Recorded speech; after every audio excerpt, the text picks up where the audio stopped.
Also with us this morning, former chairman of the Republican National Committee, Michael Steele, is with us. Great to have you this morning. Michael, are you the Orioles or the Nats? God. The Nats. The Nats. Boy. Okay. Boy, I'm looking forward to them bringing baseball back to D.C. and Baltimore. Yeah, right? Okay, we're going to start with the new details surrounding what we're learning about the next January 6th committee hearing, which will now take place tomorrow afternoon. The focus will be on former President Trump's efforts to pressure former Vice President Mike Pence into overturning the 2020 election results. Vice Chair of the committee, Congresswoman Liz Cheney, teased ahead to the hearing in a new video posted on Twitter. In our next hearing on Thursday, the Select Committee will examine President Trump's relentless effort on January 6th and in the days beforehand to pressure Vice President Pence to refuse to count lawful electoral votes. As a federal judge has indicated, this likely violated 2 federal criminal statutes. President Trump had no factual basis for what he was doing, and he had been told it was illegal. Despite this, President Trump plotted with a lawyer named John Eastman and others to overturn the outcome of the election on January 6th. To give you a sense of the gravity of these issues, here is a clip of one of President Trump's own White House lawyers, Eric Hirschman, who talks to Mr. Eastman the day after January 6th. It was the day after.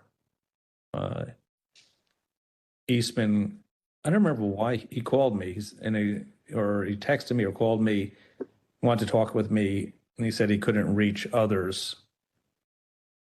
And he started to ask me about something dealing with Georgia and preserving something potentially for appeal.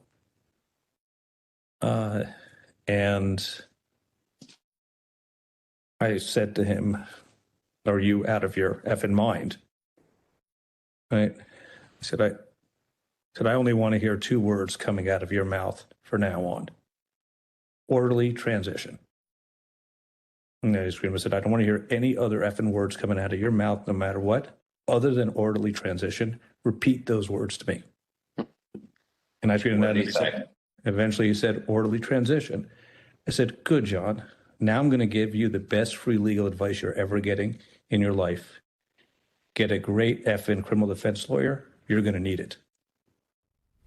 Again, let's be very clear. Then he hung up on him. What did you do next? I hung up on him. I think in the movie, Eric Hirschman should play Eric Hirschman. I mean, seriously. And again, what's so fascinating here, I think it's, he defended him very aggressively in the impeachment, one of his many, I think the first impeachment trial. But Sam, that's what is so compelling here, is they're not getting lefties from Ivy League law school professors' lounges. These are full-on Trumpers. Like these are people who defended Donald Trump during impeachment. These are people who did his bidding. But when it came to January the 6th, they shut it down. Which, again, makes it even harder for Donald Trump, makes it harder for all the Trump media outlets to say, oh, this is just a left-wing operation. Well, yeah, I mean, if you're a Trump-leaning media outlet, you have another option, which is you don't air it, right? And we saw that at the first night of the hearing. But yeah, to your point, these are not tree-hugging liberals. These are people who served with Trump. You see Bill Steppe and Jason Miller come out and say, yeah, this was crazy, and we told them so. These people have some currency in MAGA land, and to the degree that it helps convince people that there were, as Stepping said, a team normal at the time, that's good. The problem is I don't know how much the universe of convincible people there is out there. And let me just say this: the last thing I'll say is, if I ever find myself in life needing to knife someone, I'm going to outsource that to Liz Cheney. I think she's very good at it. Her presentation has been impeccable. These video clips are compelling.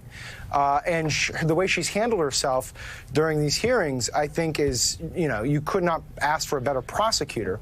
But again, and we have these numbers we can get to later on, the universe of people who are willing to change their mind about this is very small. The key here, and I think this is what Liz Cheney was getting at in her video addresses, the person they want to convince or the people they want to convince reside in the Justice Department. They're working on this right now. They're observing it. And there's, of course, Merrick Garland. And what she said there, I think the key line in her video was that there is a judge who's already deemed this illegal conduct. And I think that was more than just a wink to Merrick Garland. It was a trumpet saying, hey, pick up the baton here. And Michael Steele, Sam's right, there's probably a small universe of persuadable people, but that's beside the point. This is to get on the record for history and to make it undeniable in black and white, as the committee already has done, the facts of the case, the facts of what led up to January 6th, the facts about what happened that day on video, from witness testimony, as Joe said, that comes from inside the Oval Office. It comes from inside the White House. It comes from Republicans who are on board with just about everything else Donald Trump did until this point. So, sure, Fox may not broadcast at their corners of Facebook where they're going to say that this is a circus. United States senators are saying that as well. But the fact is, as Sam said, they are prosecutors on this trial making a case. And I've talked to a bunch of members of Congress who've been pleasantly surprised at the lack of grandstanding, how prosecutorial this has been, which is different and exceptional, as you know, from working in politics from a long time, from what we're used to seeing in a congressional hearing.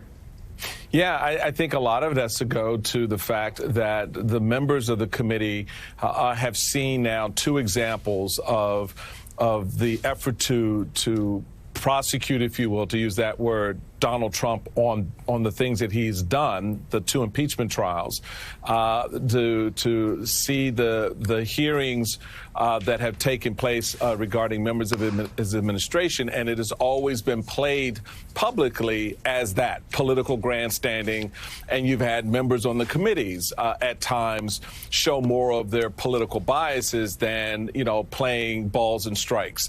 What they've done very effectively here, led by Liz Cheney, in the way she's comported herself and brought forth the conversation to the American people, is to show this is of such a grave nature that there is no space here for politics, that there is no foothold that those who claim that this is nothing more than a witch hunt or nothing more than a political gamble by Democrats to go in and sort of poison the evidence. So they've been very careful about that. They've been very direct about that. And Liz Cheney, to her immense and enormously important credit, at the very outset looked at the camera and said specifically to Republicans, the guy you've been following, who's behind you've been kissing, will be gone. But the imprint of your lips will remain. Effectively, right? That stain is going to be there on you, on your legacy as a party and as members of the House and the Senate who comported themselves in a way that dishonored the Constitution. And I think, she's held up that end of the conversation with the American people to show exactly and expose exactly who these people are and how they, more so than Trump in many cases, fermented insurrection, pushed that narrative along, and here we are.